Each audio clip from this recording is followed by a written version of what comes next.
Hello everybody from Galveston, Texas. I'm Denise Alexander and I'm the Chief of Museums and External Relations for the Galveston Historical Foundation. And so I wanted to give you guys a little bit of an example of what I'm going to be talking about today. So we were brainstorming on how to approach the 1900 storm's 120th anniversary. And we thought that we would maybe do it a little bit differently. Instead of giving you all the examples and kind of going through the whole chronological order of how the storm came up from Cuba and all that, we thought that we would just show you some photographs. And so we partnered with our great friends at the Rosenberg Library at the Texas History Center, and they were gracious enough to pull 15 images from their archives that I picked out, and I'll tell you more about why I picked them out here in a few minutes, and then supplemented with some photographs from GHF's on archives and some really nice donations that we've gotten throughout the years. So that's what we're going to be doing today. We've got some really great photos to show you. So this photo is of the newspaper, kind of telling you just a little bit about, this was September 13th, the aftermath, the headlines of the Galveston Daily News. And so already by 5 days after, of course, the Daily News was already doing printing again, and you can see how many they totaled the lives lost, from 4,000 to 5,000. We now know that's probably more in the 8,000 to 10,000 range. A lot of folks were undocumented, maybe not part of the census. So I thought this was a very, very striking image from the Rosenberg Library, and which also became the title of a couple of books that are out there. So The Great Galveston Disaster is also a name of the book, which I think in the comments I've seen a couple of you already own. So I wanted to tell you a little bit about Galveston before the 1900 storm. So this photograph is from GHF's collection from a book called The Artwork of Galveston that was published in 1894. So a lot of the photos that the Rosenberg Library uses, GHF uses, is from this book, and it is an absolutely phenomenal book. It's a rare book, and we're lucky enough to have some high-resolution scans of that book. So Galveston had about 37,000 residents at the time of the 1900 storm. And so those residents were primarily packed in between 45th Street and 6th Street, between those areas, and very, very dense. And I think the density is what we don't always see in Galveston. Now these days we've got a lot of vacant lots, different kinds of infill, but I thought this photo showing, looking northeast toward downtown, you can kind of snake out in the top left, there's Clark and Cork's building, some various smokestacks, our train station, City Hall, and various other buildings in this photo. But primarily I wanted to show you this because I wanted you to understand really the density that Galveston had at the time of the 1900 storm. So when we talk about the 1900 storm and the destruction that it left on the island, this is a map showing the destruction line. And so you can see at the top left, it shows 45th Street over to around 6th Street, which if you're familiar with Galveston, is kind of in the UTMB, Chili's, Arlen's area, Whataburger, for the Whataburger fans out there. And you can see that it kind of comes through Broadway is the middle street, and then all the way over to 45th Street. And if you're driving Galveston, that's a long way. I mean, we often say here now that it feels like you need to go and take a day's vacation if you need to go past 45th Street and you live in the East End. But that's kind of how the destruction line went, and you can see that that shaded area, everything was kind of pushed back to that line. And specifically, I want you to pay attention to the area that's around 14th and Broadway, and because I'm going to show you some pictures taken from Bishop's Palace in a few minutes, and you can see how that destruction line came up right to Broadway and what that looked like. I thought this photo was really cool from the Rosenberg Library's archive, because what I wanted to really get apart and let you guys know was that Galveston is not as treed. It was not as treed as it was back in the 1900s. So a lot of debris, how barren the landscape went.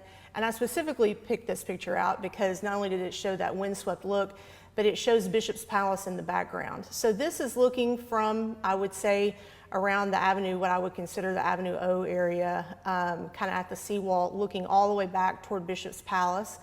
Which I think is a really cool picture showing Bishop's Palace, and the ruins of the Sacred Heart Church is also in this photo. And if you look closely, you can see some folks walking around, but I think these panoramic kind of photos are really, really cool and interesting. And it says a once prosperous section of beautiful homes near the beach. I like how it says once prosperous section. I think that's kind of funny. But this was from a book from New York City published by Underwood and Underwood, and I think it's really fascinating to show how basically everything between the Gulf and basically Bishop's Palace, for you familiar with that area of town, was destroyed. The next picture from the Rosenberg Library, I love the clarity of these H&H Morse photos, so I've picked out several of these to kind of illustrate the damage that happened in this residential area.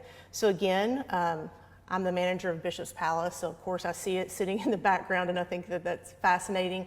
But you can see some folks just strolling along with umbrellas, surveying damage. You can see the two children in the foreground, an abandoned truck, the debris, wagons, moving folks, some tents that had been set up. And those tents were used to house residents, kind of like a modern day FEMA trailer, but they were also used for work crews coming in for them to have a place to stay. This next picture is a little bit gruesome. This actually is a gravestone or graveside picture showing where they had built makeshift graves along the beach area, which those of you who are very familiar with the 1900 storm knows that did not work out too well. Like we said, there were anywhere between 5,000 to 10,000 bodies along this area. The storm hit in the middle of the night. People weren't did not expect it all that much. Of course, they didn't have the same way of communication as we do now with cell phones, and getting all that information out there was quite a bit different. I think for young people, sometimes they forget that we didn't have those methods of communication to get information across. But this photo, what I also like about it is that when Sean sent me these from the Rosenberg Library, he left the mats on, so you can really see the condition of the photo as they were given this to Rosenberg. So it's a pretty gruesome scene, but it was one of the realities of what went on at that time, is that they were looking for a place that became very hot, like it does in Galveston in September after the 1900 storm, and so they were looking for ways to dispose of the bodies. They went from burying them on the beach to also having funeral pyres, and some of those funeral pyres actually happened in the Menard House lawn. The chief of police, Ketchum, lived in the Menard House at the time of the 1900 storm, and some of those fires happened around there, we've been told.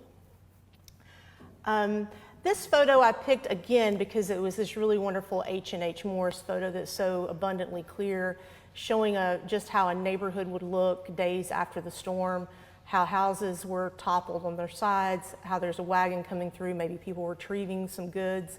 Some folks out there, even some people doing some laundry at the house on the left, or hanging out clothes to dry.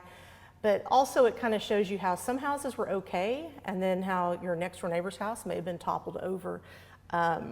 And one of the things that I'm going to do as we get further along in this, I was here at the time of Hurricane Ike, and I'm going to show a couple of photos that were similar to some of the experiences in Hurricane Ike, which is anniversary is coming up here in a few days. But that also happened where the house that I was living in on Ball Street did not get any water, but everywhere around me got 5 and 6 feet of water.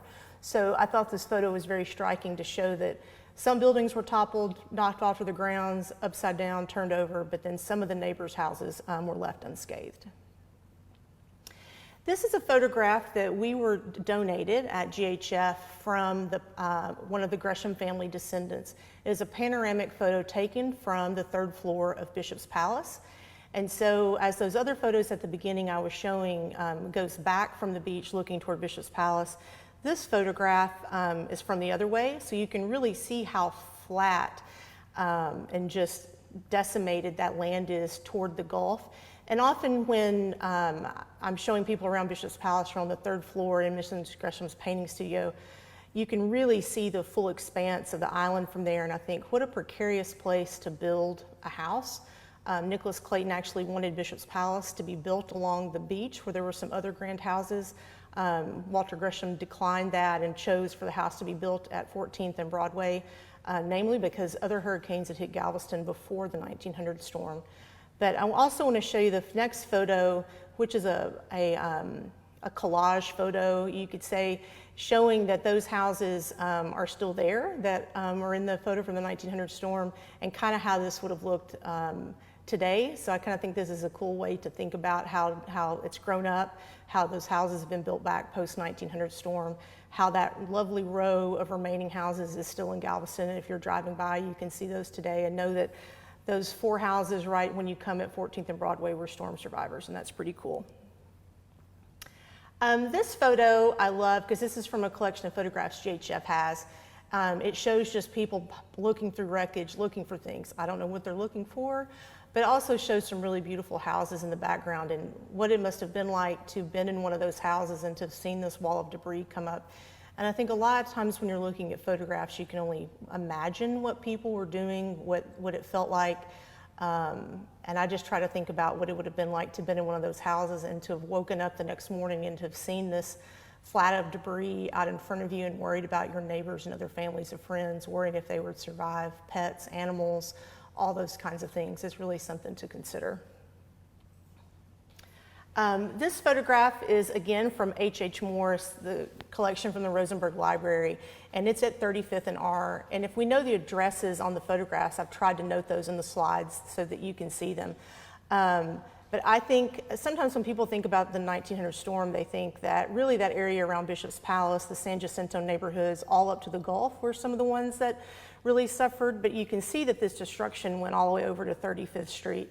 In the R area, so if you're driving around, you can kind of notice that. You can see the one guy has got an axe. I don't know, again, like in the other photo, I don't know what they're looking for, but you can see the horse and carriage in the background and see a house standing. This house was on brick piers, as you can see in the photograph. Might be one of the reasons it was still there. Maybe a little bit sturdier than some of the other just plain wooden houses that Galveston is known for. But I also think about the removal of this debris. When I see this photograph, knowing what went on here after Ike and the big gigantic crane buggies that would come along and remove the debris, I think, how did they get all this stuff out of here without cars, without those big trucks? And it was purely on manpower. Men, like you see in this photograph, came down to work and help with clearing and getting the city back running. So the last photo, I believe, of the residential area I'm going to show, I felt like I had to show an upside down house photo. This is 14th and Avenue K. This photo has been, and other photos like it, are used in a lot of different advertisements, but I hadn't really seen one from this angle before. We call it the upside down house. And you can see the house next door to it across the street looks fine, but you can see the roof line of a couple other photos. And you can see the kind of the interesting mat that this photograph is into, which I think is really cool. But the upside down house is very popular, but I wanted to show it from a different angle. So one of the things that makes a city, and this is according to when the Galveston City Company was handing out the lots for the formation of Galveston in 1838, when they platted the city, Michel Menard and his associates, as they were called, they went through and decided the things that they needed to make a city were hospitals, schools, churches, and city meeting facilities and places for city government to meet.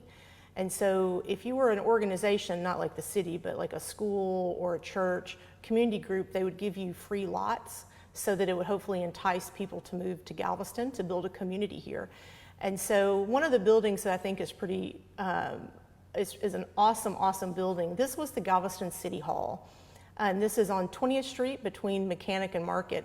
And I knew the building was somewhere right around here, and I asked Jamie Durham in our Preservation Resource Library this morning, Jamie, where was this building at? Because it is no longer here. And she goes, if you were looking out your window in the Henley building, which is where I am, that would be where this picture is. So for those of you familiar with Galveston, there's a green area that is now becoming a parking garage between the Anaco building and kind of the Strand on this east end of the Strand. That's where the Galveston City Hall was. So this building was heavily destroyed. The backside of it was taken off.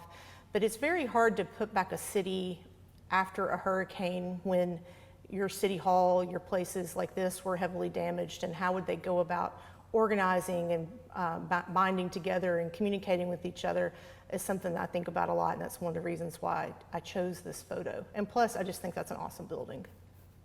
And I hate that it's not here. This is the former Ball High School at 21st and 22nd on Ball Street. It's in the background with the dome. I think that is just a remarkable building. You can see the damage that it has. And again, one of the things that you need to get a community back up and running is you need, schools. Many of the schools were heavily damaged after the 1900 storm. The high school certainly was. People's homes were too, but you can see the debris line up to 21st and 22nd. The Ball High School building took up the entire block, which was just huge and beautiful. But again, one of the things that you need is schools, and one of the things that was heavily damaged were all the schools here. You can also see a cistern in the back of this house. A lot of Galveston houses had cisterns, and as a way to get water. Bishop's Palace had one, our neighbor's house had one. They were pretty all over, and if you drive around in the East End, you can still catch a sight of a cistern. And again, talking about getting your city up and running, you need water. This was the Galveston Waterworks building at 30th and Ball and 30th Street. Again, a smokestack. You can see how heavily damaged it was. Another H.H. Morris photograph from the Rosenberg Library. When your water facilities are damaged like this, your city hall is damaged, your high school is damaged, you've got a lot of work to do. And that was one of the things that the men and some ladies helped spear in Galveston, was a pretty quick renewal and revival of Galveston, which I think is something that Galveston is definitely known for, is its resiliency after storms. This photograph I put in, because some of you history sleuths out there might be able to help us. This is from the Rosenberg Library, and it says it is an unidentified, possibly African-American church. Many of the churches were heavily damaged. You saw some photos of Sacred Heart Church, and the early photos I showed with Bishop's Palace in them. St. Patrick's was heavily damaged. The cathedral and the Basilica and Catholic Church was heavily damaged. Trinity was damaged. Our St. Joseph's Church was damaged. But I had not really ever paid attention to this photo of this possibly African-American church. So if anybody happens to know where this is and they want to chime in, we might be able to dig around and help identify where this might be. I did some quick comparisons with some churches I knew, and it was nothing that was familiar to me. But it shows that, of course, the storm struck all people. It didn't matter your color, you were damaged in the same way. And I think that's one of the things that the city brought together, folks of all different colors to rebuild after the storm, when people's hearts were heavy, especially when places that they love, like their churches, were damaged. So I love how this one says Medical College badly damaged on the original photo from Rosenberg Library. And this is Old Red. I felt like another thing the thing that I knew was that the Galveston City Company had given some land for a medical college. And so here you go. This is Old Red, still in use today. It's a little bit hidden by some modern buildings at UTMB, but you can see there were no other buildings around it like it is now, that it was damaged. Another beautiful Nicholas Clayton building, heavily damaged. A lot of their specimens were damaged, medical records were damaged, much like even today when we have a storm. Those kinds of things were damaged, but they didn't have a way to put things in the cloud like we do now. And this was their main building of administration. They had a surgical theater in there, a library, and everything was kind of kept intact. But luckily that building is still there, and if you're ever around UTMB, you can pop by and take a look at it. This building, I wanted to show a little bit about what happened to downtown, since most of you are familiar with downtown. This is the 2100 block of Strand Street. These buildings are actually all still there. You can visit them and go inside. They're all stores and some residential upstairs, but this was Ritter's Saloon. It's a very popular photo that's been used a lot. But you can see the buildings are still there, but what happened is that a lot of them lost their top spaces. So some of the buildings in downtown Galveston may be 2 stories now, but actually they were 3 and 4 stories. We had a lot of buildings who lost their top floors in not only this hurricane, but subsequent hurricanes, and they shortened themselves out a little bit. And so if you're ever looking down the Strand, take a look up at your surroundings, and if you ever look up at a building and you think, that building looks short or like it's unfinished or something happened to it, that's probably because it did. And so especially hurricane history, fires have damaged buildings, but you can see where the floors had collapsed and they're offloading all of that timber out onto Strand Street. And again, I thought about they don't have the trash truck with the claw to come along and take the debris away, that all that had to be done with just basically sweat equity of individuals getting out. But I'm also going to say a testament to Galveston that these buildings with these beautiful cast iron fronts were left there, and so we can still visit them today. I chose this photo because I had kind of like a flashback to Hurricane Ike. So even though the storm is gone, you're still left with all these things of standing water.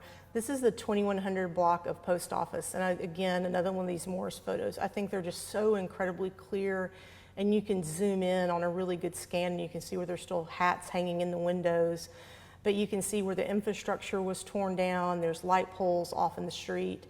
There's still some wagons around. I just think that these photos really show what an aftermath of a hurricane looks like to a city. Even though your buildings still may be standing, your interior floors often were definitely not. You had to clean them all out, start piling debris up, which is something that any survivor of a hurricane has had to deal with. And so what that photo did was remind me of this photograph that I took after Hurricane Ike on Mechanic Street, which I think are they're eerily similar to me. They're still showing wet ground. It's not drained. Trolley tracks are similar.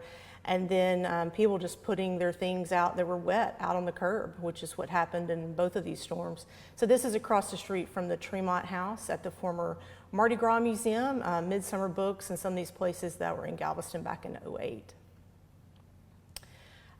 This photograph is a GHF photo, and it shows a little bit closer up photo of the Grand Opera House, this block of Post Office Street, which I know folks who are watching are probably very familiar with. Some of our favorite bar haunts are along this street, and again, showing this destruction of the 1894 Grand Opera House. And then I took this photo walking back to the office one day. Our office at that time was at the Custom House. And so again, to me, they seem very similar. The Grand was doing some work on the facade of their building at the time of Hurricane Ike. But you can see that both of those buildings are still in the same space, still trucking, still living today.